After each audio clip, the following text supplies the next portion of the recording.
Well, Jim, thank you so much for spending time with us today. As you know, it's our 40th anniversary on April 1st. We just wanted to get over here and talk to you and ask you some questions about how everything looked 40 years ago. And we're really excited, really happy to have you here today, and thanks for spending time with us. It's my pleasure to be with you, and I'm very happy to participate in the 40th anniversary. And I got to be quite honest, I never thought I'd see a 40th, so it's a fantastic thing to have happen. Well, I can tell you, all of us at AIRS and all of us, your friends around the world, we're so excited that you are still here. I hope you have many, many more years to go. But on April 1st, we are going to celebrate the 40 years of a company that we all love called AIRS. You know, Jim, in my introduction, I called it AIRS, and the funny story, when you started the company in 1981, you called it American International. When you started in 1981, what were you thinking? What were your goals, and what did you really want to set out to do when you started the company? I took my entire life savings and I set up a small little office with a card table and 2 chairs, a typewriter, and a telex machine, and a telephone. And I went to work in the international moving business, and it was strictly an international moving company. But the real reason I did it was to gain independency and never have to depend on anyone for anything again. You know, I'm glad you said that, Jim, because when we do training, when we have training classes, I have to get up and tell people how we started. And that's exactly what I tell them, which makes me feel good, because you did start on a card table and there were only a few of you. I was lucky enough to call on you a few years later when I worked for the steamship lines and saw your original office, which was upstairs above a beer distributor, which I actually thought as a 24-year-old kid was pretty cool place to be and have your first office. But you really came from humble beginnings, and I think, to me, that's really cool. I know the first few months had to be scary. You left a company that was established, you were established within the industry, and you started out on your own and basically had no accounts, nothing. You started up from scratch. But what was the day that the light turned on and you knew that your move to independence and owning your own company? What was the day, what happened when one day you said, this is going to work, I got this? What happened? Well, I did have a following. I went to work for a company that got into international moving. They were a domestic moving company, but I was the individual who really handled all of the international side of the moving. So I had a following. I knew people around the world. I knew a lot of international agents. I knew some corporate customers. And so when I finally decided to make the move, it was because the company I was with was not giving me any kind of reassurance for the future, not even the guarantee of a job tomorrow. And so when I made the move, and I got into my little card table and chair and the telephone, I started making phone calls, and I sent telexes and messages to all of my friends all over the world announcing the start of American International. And I got almost immediate support from the agents around the world, and I got immediate support from the Center for Disease Control, which was a huge account for us at the time. And then a couple other corporations followed suit. And at the end of 2 months, we made a profit. Our cash flow was good. And I thought, I think we're going to make it. Most companies don't last 2 months.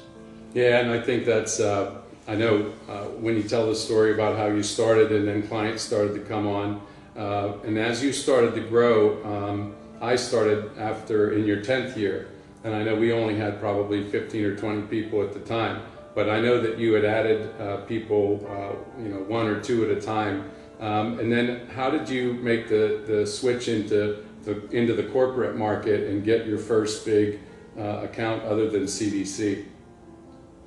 Well, as we brought on people, we brought on salespeople.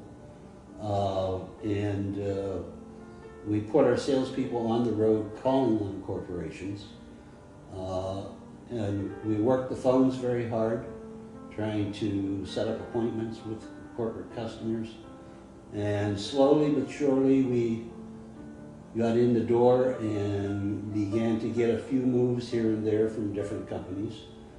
And then one of our salespeople landed Intel on the West Coast, and that was a huge corporation for us to be involved in. It represented almost 15% of our business.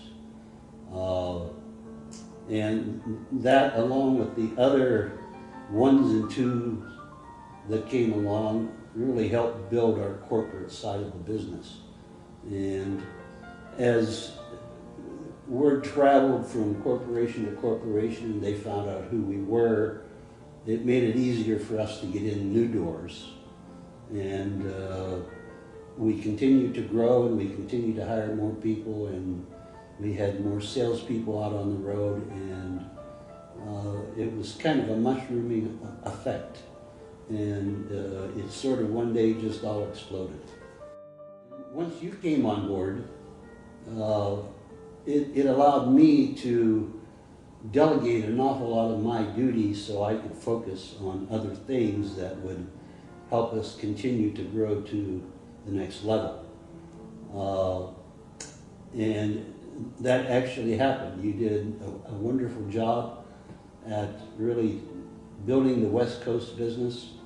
And thank God you returned to Pittsburgh and accepted a position there, and you continued to grow the company from that point on. And as you did that and other people came on board and we hired more management teams and opened more offices, it became very, very apparent that we were going to make it and we were going to reach that next level.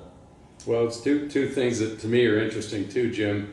Number one is when you talk about when you first started, you just knocked on doors and called people up and said, here's who we are. We'd like to talk to you about why we're different.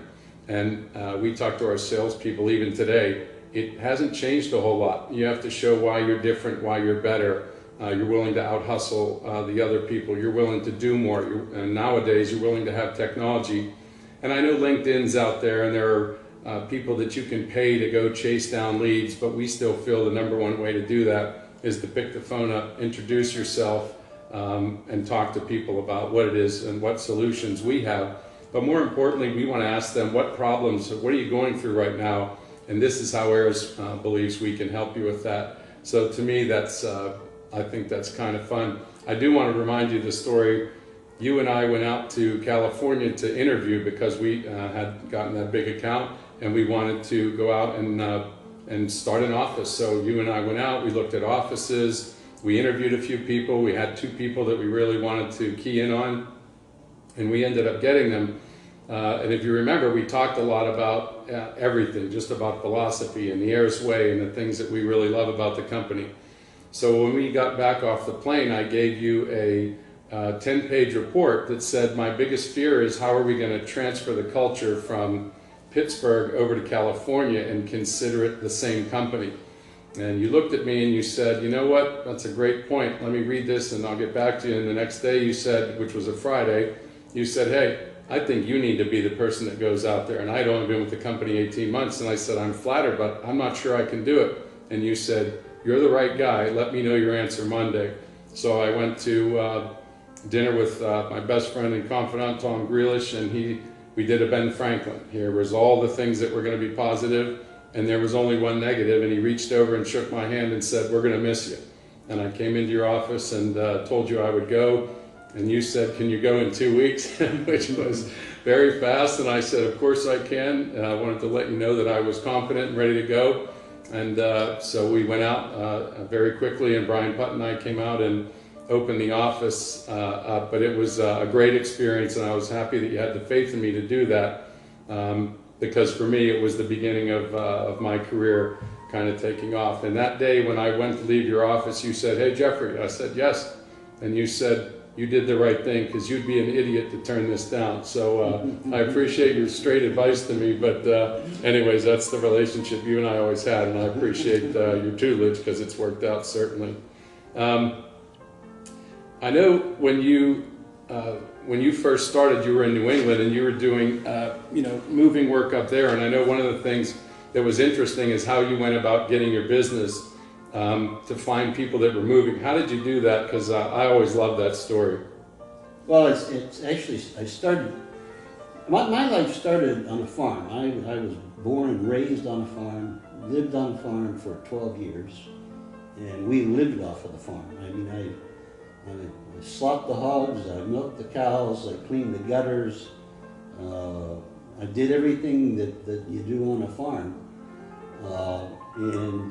So I learned what hard work was about right from the beginning. And so I knew that and my father always said, if you want to get anywhere in life, you've got to get your hands dirty, get in there and do things.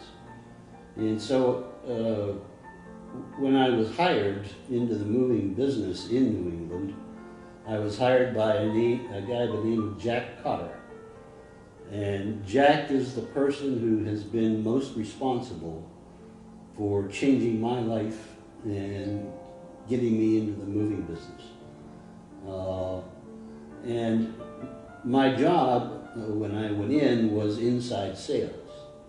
And my job was to handle incoming phone calls from people who wanted estimates on moving. The other part of my job was to get the newspaper, find out homes for sale. Knowing those people were going to move, at some point I would call them and present our services and ask them to call and see if I could set up an estimate on moving them. And if I was able to set up an estimate, I would hand it to one of our outside salespeople, and that's how I started in the business. But then I was working for the Beacons Company, and the Beacons Company philosophy was that if they felt they had the right person, they would train them in the entire business. So before I knew it, I was working on the trucks and helping load and unload trucks. I did that for 3 months. I drove a truck Boston to New York City for 3 months, and with my helpers unloaded furniture. At the end of 3 months, they put me in the warehouse for 3 months. Yeah, I ran a forklift for 3 months. I loaded crates on flatbeds for 3 months, and at the end of the 3 months, they felt that I had learned enough of the business that they would put me into an outside sales job. And so Jack Cotter took me by the hand and took me with him. I rode with him. I saw everything he did, and I took a job in outside sales. And really, that was the beginning of my desire to stay in the moving business and make moving my career. And I knew that the only way I was ever going to get independent was to learn everything there was to know about moving, and whatever that involved. And so I took it upon myself to learn everything. Everything was a challenge. If somebody wanted something done and I had never done it before, I volunteered and jumped in and did it. Well, that brings new meaning to the words knocking on doors, because you truly did that. And I know I heard a couple of stories that you would drive by somebody's home moving, and on your way home from work, and you would look and you said, that wasn't there yesterday. And you would go knock on the door and give them your card and say, if you're moving, which you are because you're selling your home, I know a good mover. And also, Jack Cotter's still a good friend of the company. He's going to be delighted that you mentioned him. He's one of the greatest in our industry still, has more stories than I've ever heard, but is a classy guy and one of the best salespeople other than you that I've ever met. So that's really nice to see you two, both you two guys got your start long ago in the moving industry. Yeah, Jim, the next thing I wanted to ask you, which I think is really important, What was the biggest risk you ever took? And then, did that risk pay off? The biggest risk I took was making a decision to go off on my own, finally leaving the security of a paycheck and taking my entire life savings, and I mean right down to the penny, putting it into American International and starting the company. Biggest risk I've ever taken in my life, and I've never looked back since. I know you said something earlier about that it did pay off, obviously, because X amount of time down the road, you felt really good and things started to snowball. But it all moves so fast, and in my 30 years, we've done nothing but grow in a positive manner. Did you ever have time in the first couple of years when you knew it was working well to take a breather and go, look at this, look what I made the break and it worked out? Or did it just go so fast you just, next thing you know, it was 15 years down the road? It actually was going so fast that I did not take a vacation for 9 years, and I didn't even realize that I was going at the speed I was going, and that I hadn't taken a family vacation, or I hadn't taken time off. I never really even stopped to think and look back to see from the beginning through to that day how far we had come. And finally, around the 8th or 9th year, I decided I needed a break, and took a family vacation, and I left the West Coast. I was staying on Queen Elizabeth, making sales calls out there, and went straight to Virginia Beach for a week.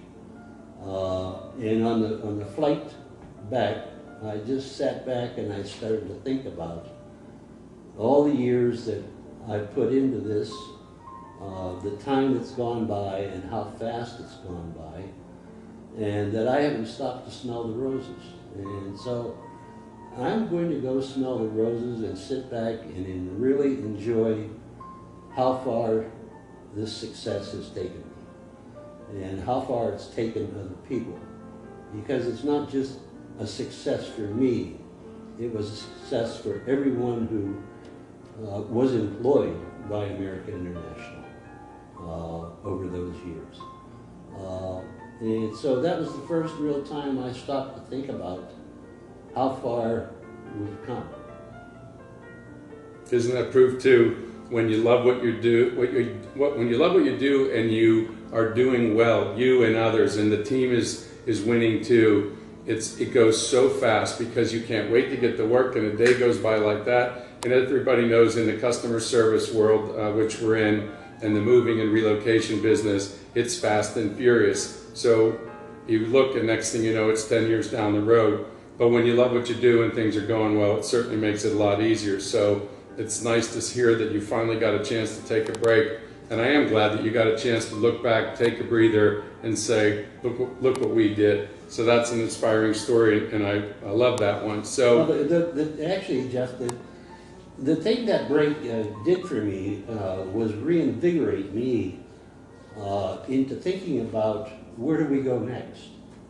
And so during that week I had off, I not only was doing pleasurable things, but I was also thinking about the things that I was going to need to do and wanted to do when I got back, and the things that it would take to move us to the next level. The new people we were going to have to hire, the types of things our people were going to have to start doing on a consistent basis. And the other thing that was big with me then was that we had to start working as a team. We had to start covering for each other. And I didn't like customers calling and having to call back or be called back. I wanted every phone call answered when it came in. And so the way we were able to do that was that if the particular person they were looking for was on a phone there was a person behind them that took their phone calls. And we formed these small teams of 3s and 4s that covered each other. But the big thing they did was cover the customer. The customer didn't have to wait around to get their answers. And so that was a big thing that I wanted to instill, and I think to this day, we still have that type of teamwork and that type of attitude within the company. When I started at the end of 1992, and after the next summer, I knew you were out a few weeks, and you were, somebody said he's taking some classes and some AMA courses, and you came in and we had a company meeting, which was 20 of us, scurried to the corner of the building, and we just stood there, and you said, we are going to become an empowered organization. We don't need all kinds of managers, we need people on the front lines making decisions. And you said another big decision we've made is that we're going to have voicemail. And anybody who knows you well knows that you may not know this, but when you're fired up about something, your eyes light up and your lip quivers a little bit, which I've seen one time when I screwed up one of my expense reports, which I know you still feel bad about to this day, but I never forgot that day. And I didn't forget the day that you said, the first time I see somebody put a customer into voicemail and not take the call, and you looked around like this and you said, I'll rip it out of the wall with my own hands. And we all went, gotcha. And I promise you that is indelibly etched into many people's minds, because you were passionate about it, and you are still passionate about customer service, as is the whole company, and it's based on how you started it. So to me, I think that was one of the best things that we did. And it was a fun meeting to be in, because that was the beginning of a change at Ayers, really from American International a year or two down the road to changing into a full service relocation company, which we'll talk about in a minute. When you look back, is there anything that you would have done differently in the first, say, 10 or 15 years as you were growing and learning and just building a new company? Actually, Jeff, I don't think I would change one thing. The company was growing at a faster pace than I ever anticipated that it would grow. It was growing actually too fast for me to think forward, enough to get it growing faster even. And so I wouldn't change anything about the way the company's direction went. And I'm ever so happy to still be sitting here today and be able to look back on all those years and know that I must have done some of the right things along the way. So I would not change a thing.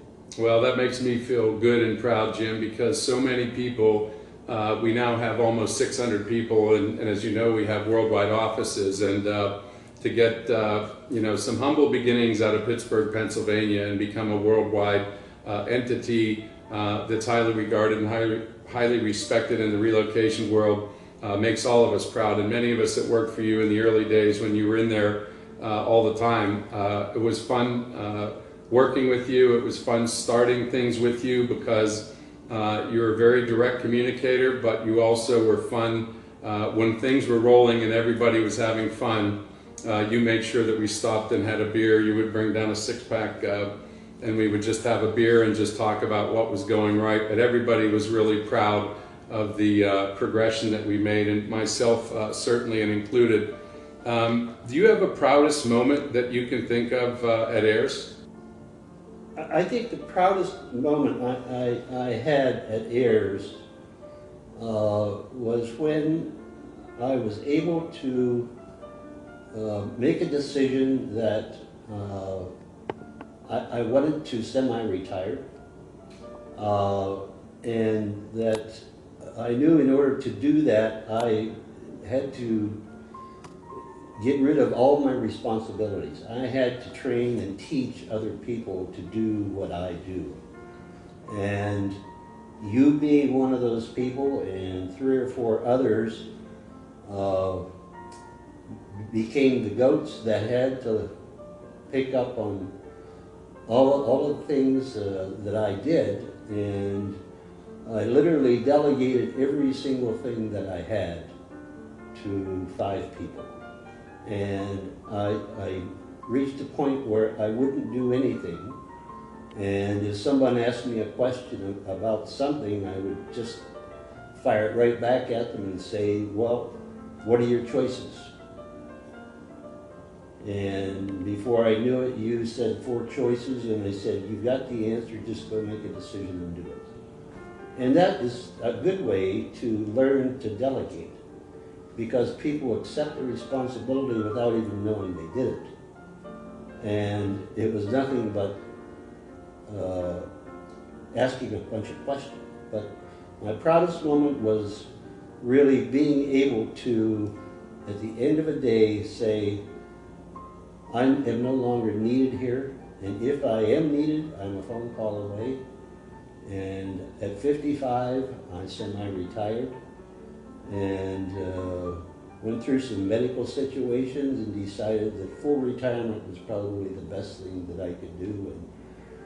And those 4 or 5 people turned into hundreds of people who learned to delegate their own jobs and grow as I had grown into what you people have become today. And I couldn't be prouder of the organization that has been built, and that I was responsible in some tiny way for the beginning of it.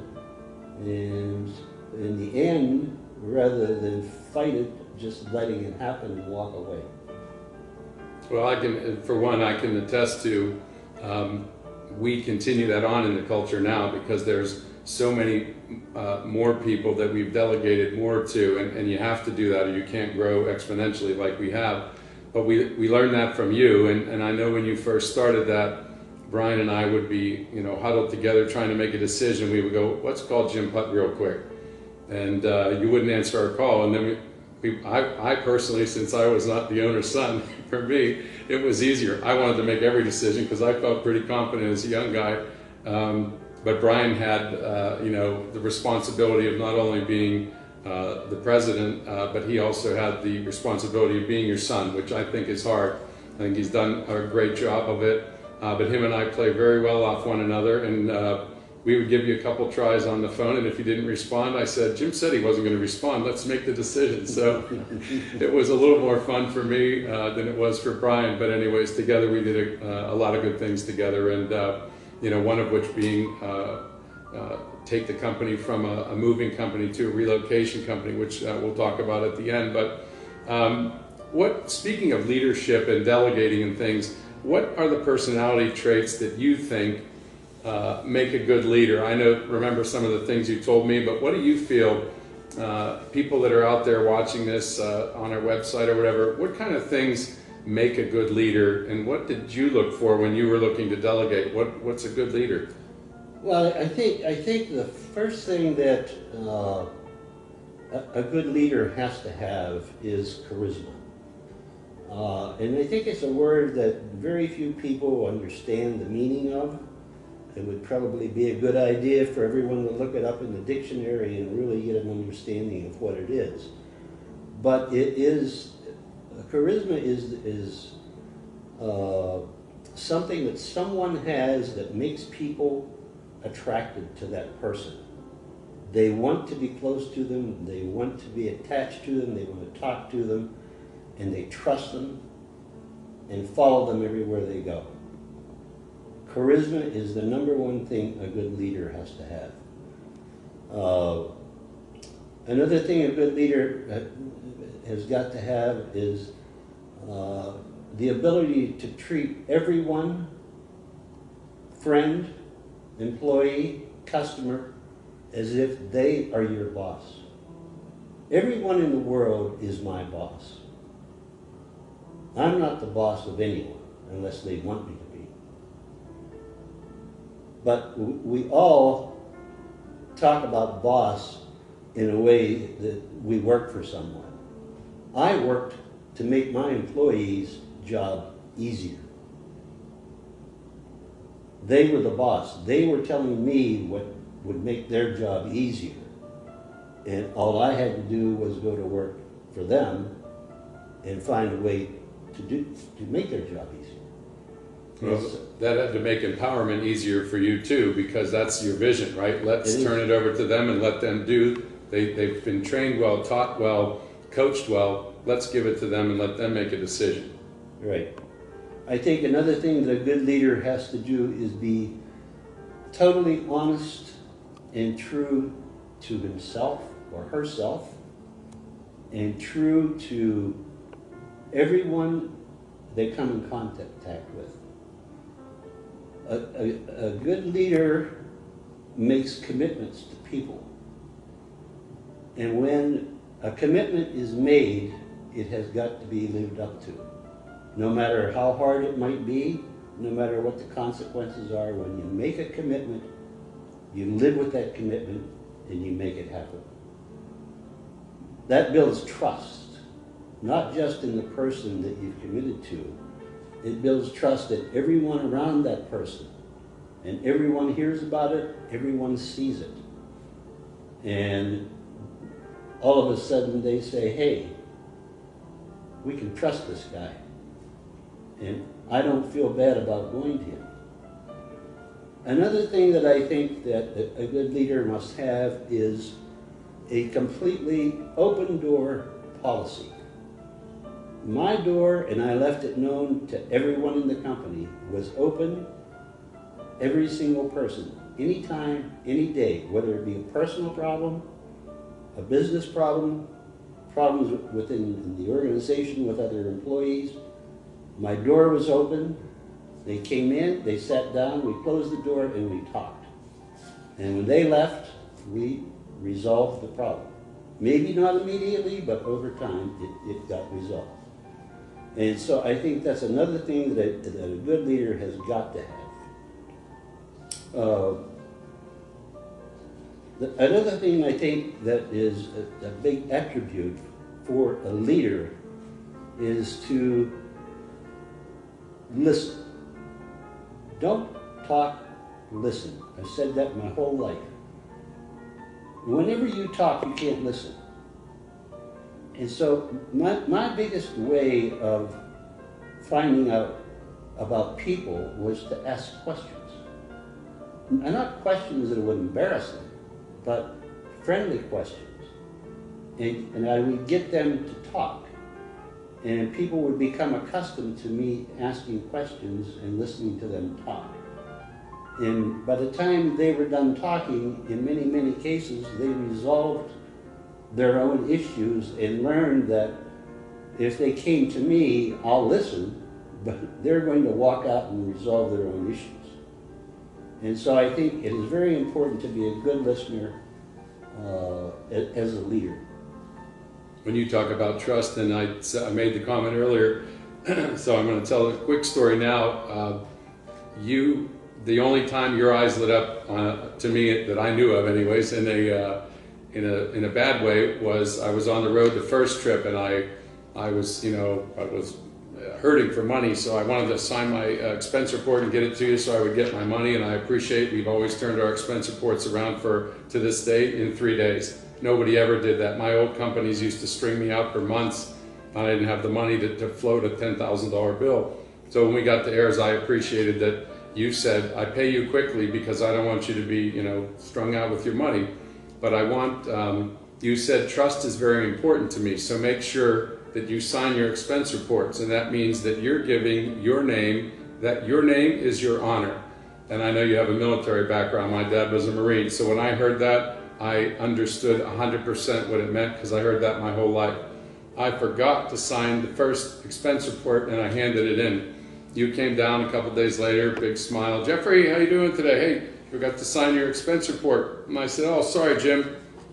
I signed it, went on about my way, 2 weeks. I go back on the road again, and I forgot to sign that one. That was a repeat mistake, which nobody wants. And it was something that was very important to you, and I forgot about it again. I, this time, got the Jim Putt with the lip quiver and the eye lit up, and I said, hey, Jim, and you said, what did I tell you about signing your expense report? It's your honor. And I go, oh my God, trust, yes, yes. Trust is very important for both of us. I'm sorry, it's all my fault. And I signed it and you took it away. And when I told you that story about a year ago on the golf course, I thought I made you feel bad because you didn't remember it. But I promise you, I always tell Brian, Putt, I know what shirt you had on, I know what clothes you had on, because it is burned in there. But I never did it the third time. But I understand a lot about trust and honor, and I always appreciated that you and I had a 100% trusting relationship. Your door was always open. I used that several times, as you know. I would come up. I do think I was good at reading the room, though, because I would come up, and I know you know this, I would say, good morning, Jim. And if you said, hey, Jeffrey, I went in. If you turned around and you looked kind of like you were busy, I said, see you tomorrow. And then you finally caught on to me. But I didn't want to be a pest, but I always appreciated your advice. So it's fun to do these questions here now. You know, Jim, I don't know if you remember this, but long ago I had a friend of mine, and he was struggling, and he needed to, you know, when you're somebody's friend and you give them advice, sometimes they don't listen like they should. But I said, I want you to talk to my boss. So I asked you if you could spend a half an hour with this guy. I think you were generous and spent an hour and a half with him. And I said, could you just tell him some ideas or some stories about life and things, just get his head on? And you said, I'd be happy to. So I don't know, do you remember what you told him? Because it was really a cool story. I do. I actually tell many people the same thing. Because I went through this myself before I ever really started the business. And one day I took a you always have to stand back and look in the mirror and really take a deep, hard look at yourself. And I did that one day, and I didn't like what I saw. And I started thinking about how I wanted to see myself. And then I thought, well, how do I want others to see me? And I thought, I've got to change my life in order for other people to see me as I want them to see me. I want people to admire me for who I am. And so I really decided that I needed to take a look at the end of my life. And when I say the end of my life, I mean I'm laying in my deathbed. I'm on the verge of dying. And I want to look back over my life and be satisfied with the way I lived my life, the way I treated people, friends, family. I wanted to be happy and content with everything that I accomplished in life. And if I was happy with all of those things and happy with myself, I would die in peace. And so I do not fear death. I know one day it's going to come, but I know that I'm prepared and I'm ready for it because I have fulfilled everything in life and many, many more things than I ever dreamt of than I could have ever imagined. I'm very happy with the way I've lived my life. Well, I appreciate, yeah. I passed that on to your friend. Put yourself in your deathbed and look back over your life and change your life now to do the things that are going to make you happy. When you're laying on your deathbed and you start looking back, do all of those things and start by making them happen today. Change your life today and be the person who you'll want to look at in the mirror one day and be very, very happy with. Well, it must have worked because this gentleman now is a director of sales at a company, has 3 children, very successful, very happy. And that day after he spoke to you, he came down to my office and he was, I mean, his eyes were wide open. He said, oh my gosh, that was the best hour I've ever spent in my entire life. Thank you so much.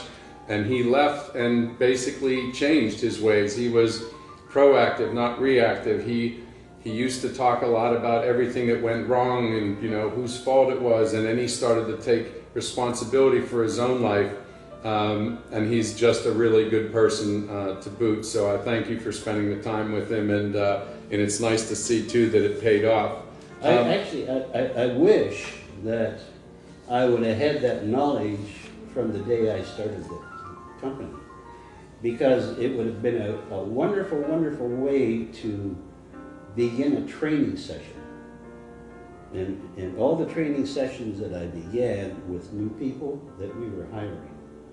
And if I could have got them thinking that way right from the get-go, it would have instilled part of the culture and instilled a value in them that would have been very good for the company, but much better for them to live their life by. Yeah, and you know, that comes to the culture that you built too, because when I first started at Ayers, I was sitting in I wasn't sitting, I was standing in the lobby. It was a small building, and Mary Gamble, our receptionist, was there, who was as nice and kind as anybody could be.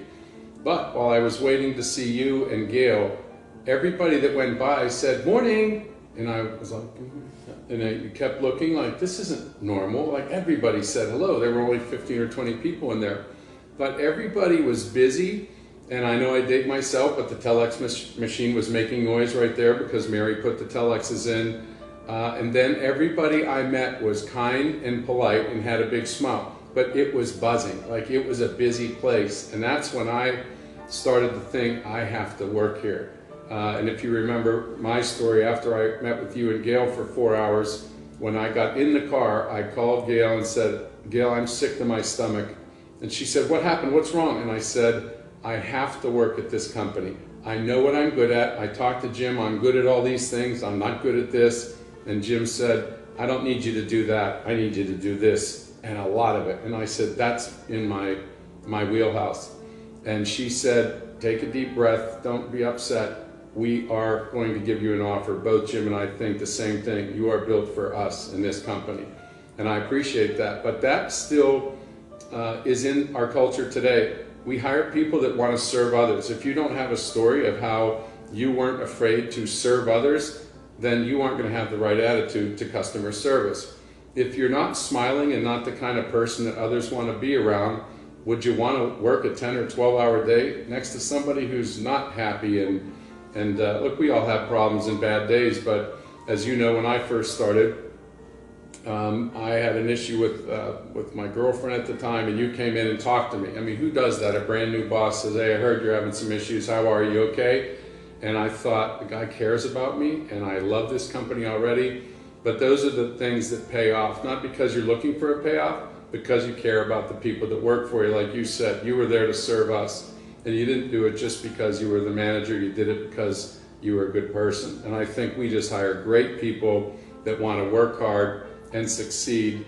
And it's so much fun to see that many people, when you started this company 40 years ago, that have gotten ahead here and made something of themselves. And a lot of people have come from backgrounds that you would think, how'd that person ever get there? You know how they got there? Hard work, and it pays off at Ayers. So I thank you for that. Last year, you visited us at the headquarters. I know we've invited you several times, and you keep saying, it's your company, it's your guys' company, which we certainly appreciate. But it was so cool to have you walking the Ayers halls again. I was so proud to show you around. We always talk about you, people see pictures of you, but you got to say hi to several people. And I know it was nice to have you see Laura May and Sandy and a lot of the old team that was there that day. We missed a few of them, but to see how the admiration, that mutual admiration that you all had. But after you left that day, what really was your impression about what Ayers has become? Jeff, I was absolutely taken back and overwhelmed. I could not believe the sophistication in the attitude of the people in that company. The sophistication of the software, of the people, their knowledge, in the numbers, and the size of the organization in Pittsburgh, just Pittsburgh, absolutely blew my mind. I was overwhelmed. And I walked away thinking, this is only 1/3 of this company. There's 2/3 of it in other parts of the world. And I'm only seeing this little piece. And then I was even more overwhelmed by thinking that I created this monster. And seeing all those people happy with what they're doing, the way it was when I first started it. We were all happy about what we were doing and we loved it. But it was great to see that the culture has been instilled, the values are still there, and I couldn't be prouder of the company that I started and the company that you and Jolene and the entire management team have built. I'm absolutely overwhelmed.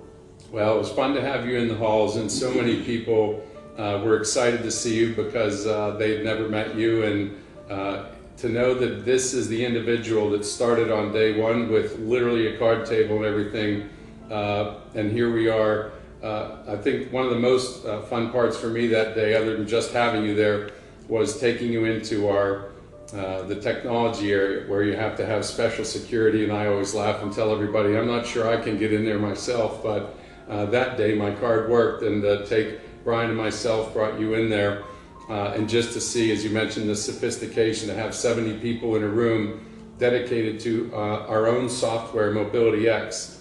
When I first started in 92, I don't think we got computers probably until 93 or 94. But when we got them, you didn't just get one computer and say everybody gets an hour on it. You said, if we're going to do this, we're going to do it right. And we went from big blue paper books to here's how a relocation was going around the world, to having everybody with a computer at their desk. And that was a big opportunity at bringing Brian back from Oracle Corporation to build our software, which we'll talk to Brian about too about that, was pivotal and one of the best things as well. I want to give you some credit too that you're not taking credit for, but you had a vision after your first several years that you knew technology. I know when you interviewed me, you mentioned we're going full steam with technology, because I can tell you this right now, in another few years, it's going to be all technology, not people sitting in a chair with a blue book writing in what port this container is in. And you were 100% on the money, and thankfully Brian agreed to come back from his job at Oracle Corporation, build our software, and it was proprietary back then. That was a massive opportunity for us to get ahead of the competition, and better than that, not just getting ahead of the competition, but serving our clients well in a more adaptable way, in a way to be flexible, and also a way that made everybody more efficient. So that was really the catalyst. Speaking of the catalyst, I was in the meeting today. We talked about whether American International was going to either become a relocation company, or we were going to be the best international moving company that served the relocation companies. I was running our California office at the time. I had a very strong opinion. We had a couple people from the East Coast who had the opposite opinion. They wanted to be the supplier because the two large people were right down the street from them. And we had a few other people in that room, but it was facilitated by an outside company because you felt it was that important. Do you remember that day, and what were your feelings of that? Was one of the big days to me in the company's growth and our emergence into the relocation industry. I remember it very well. Prior to that meeting, I had obviously been in sales. I was still selling. I was calling on corporations. And as you know, I'm more of a listener than I am a talker. So what I would do is try and get my customer to talk. And pretty much what I was hearing was from HR personnel is that they wanted to do away with their entire departments and the human resources function. And the only way they could do that was find someone to replace them. And so as I continued to hear this, I started really thinking about who, as competitors of ours, can do what these people want done. And there was really no one out there doing this.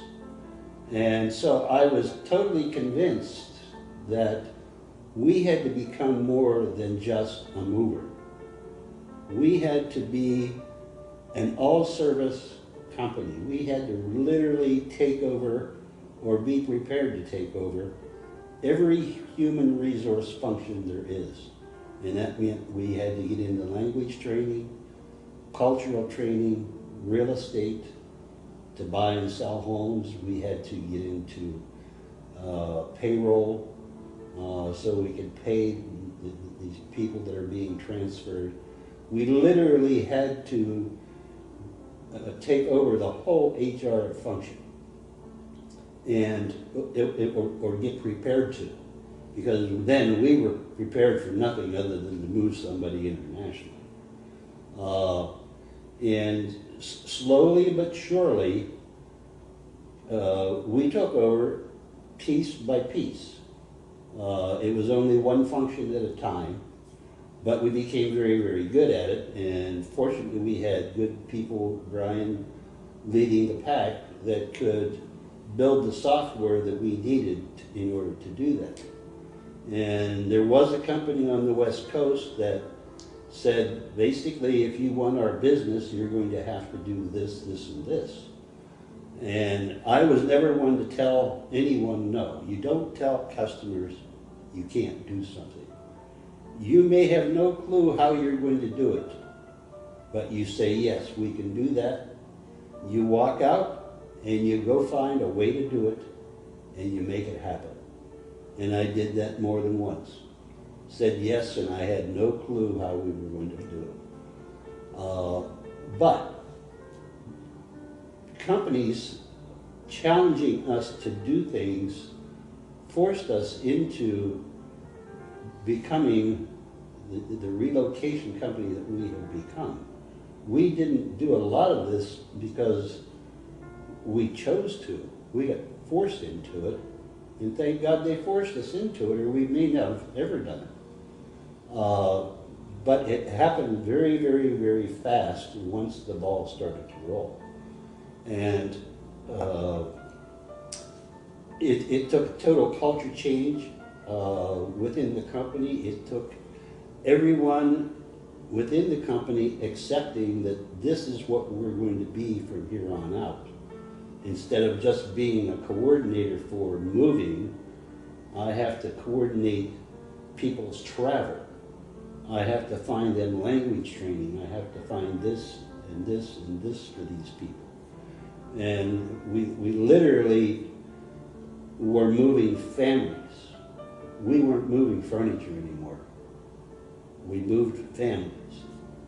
And that is how I originally got the feeling and the thought that we had to become more than just an international mover.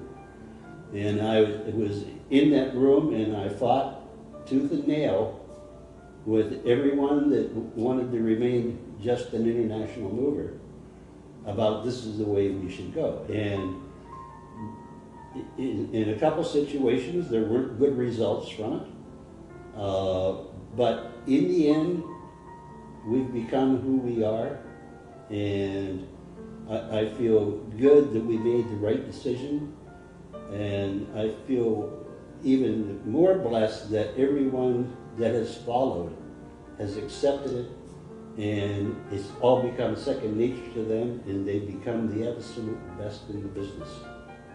Yeah, I remember that day, and I remember I flew back from California, and I had spoken to you the week before, and you said, what's your opinion on this? And I said, I'm still formulating it because I don't want to just go with my gut. I want to study this. and we had 2 or 3 clients that we asked some of our top salespeople, what would your clients think if we went from just an international moving company to a reload company?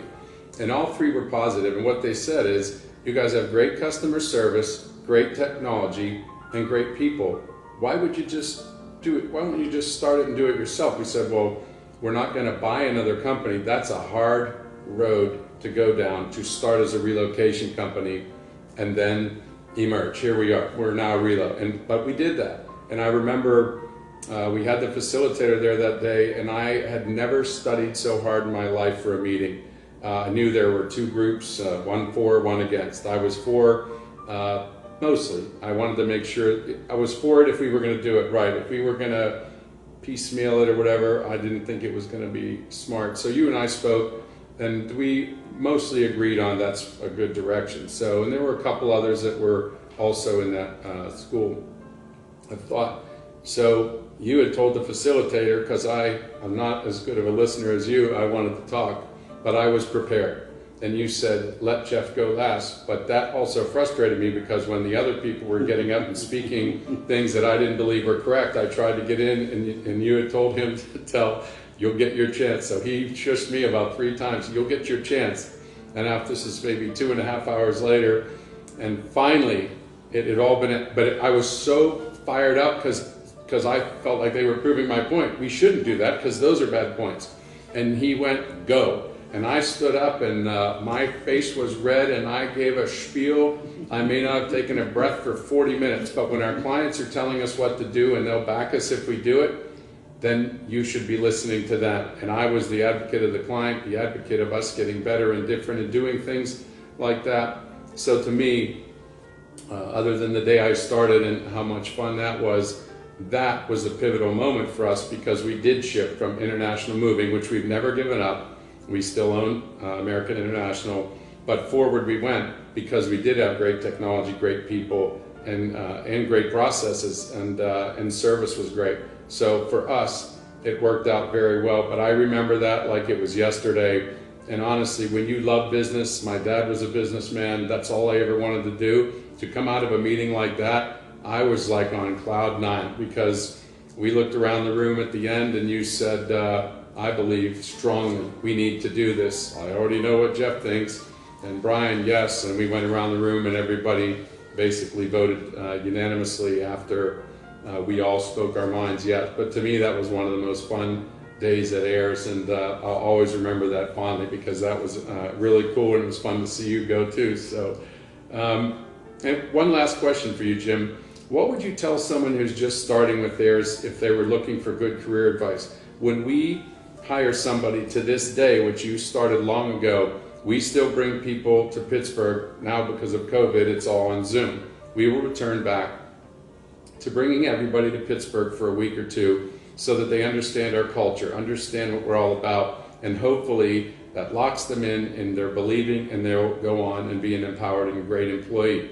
But for them and for everybody watching this, what advice would you give people about their career, and whether it Ayers or somewhere else? What are some good words of wisdom from you? Well, I would say to anyone who is starting a new job, not just at Ayers, but anywhere. You're fresh out of a university, you've never worked, and you're beginning your working career. You probably don't know where you want to end up or what field you're going to want to be in, but you start somewhere. And no matter where you start, you give it everything you've got. You learn every single thing you can possibly learn about the business that you are working in today. Because no matter what you learn about it, it applies to all businesses. And you can take it with you to your next job. And if you go on to another job in a different area, you've got all of this to take with you, and go to the new job and you begin to learn every single thing you can possibly learn about that job. And as your career progresses, people around you take notice that your attitude is to volunteer to do anything, or you will try to do anything. And people take notice of that. And those are the things that move you up the ladder. And those are the traits that will continue to a very, very successful life, because you're inquisitive, you want to learn, you have a desire. And if other people come to you, which they will start doing, you have the answers to pass on to them, which is a tremendous way to train other people. But now you're learning how to train other people. You pick up so much just by listening and doing and taking on every task you can possibly take on. And with that kind of an attitude, you'll be successful no matter what field you're in. Hopefully it's with heirs, but if it's not, good luck, and take those words with you and work yourself to death. Well, I appreciate that, and I know one of the things that you found last year when you came to the company and just doing this interview today with me, which I really appreciate, is that the stories and the things that you taught us like that long ago have continued on and perpetuated and continued to help our company get better, because the stories you tell today, many of our managers are telling in coaching and counseling. And when I first started, everybody said, this is a big coaching and counseling environment. We want you to get better. We're going to help you. We're positive. Nobody gets in trouble here.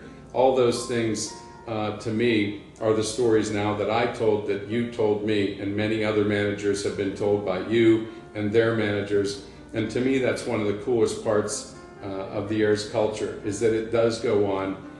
It's still influenced by you. And I know I speak for everybody at Heirs and everybody that's had contact with you. We're so proud to be part of Heirs. We're so proud to have 40 years under our belt. It's an amazing feat for any company to be around that long, but to have continued success and continued great software and things of that nature, I just wanted to give you my thanks, and from everybody at Heirs, thank you and congratulations on 40 years. Thank you so much, Jeffrey, for the kind words. And it's nice to still be here at 40 years. But I would really like to thank all of the people, the 600 or odd so numbers of people that are with Heirs, for making it the company that it is and for getting us to the 40th year. And may many, many of you have 40 more. God bless you. Thank you, everybody. 40th anniversary, Jim. Cheers. Cheers. Happy anniversary.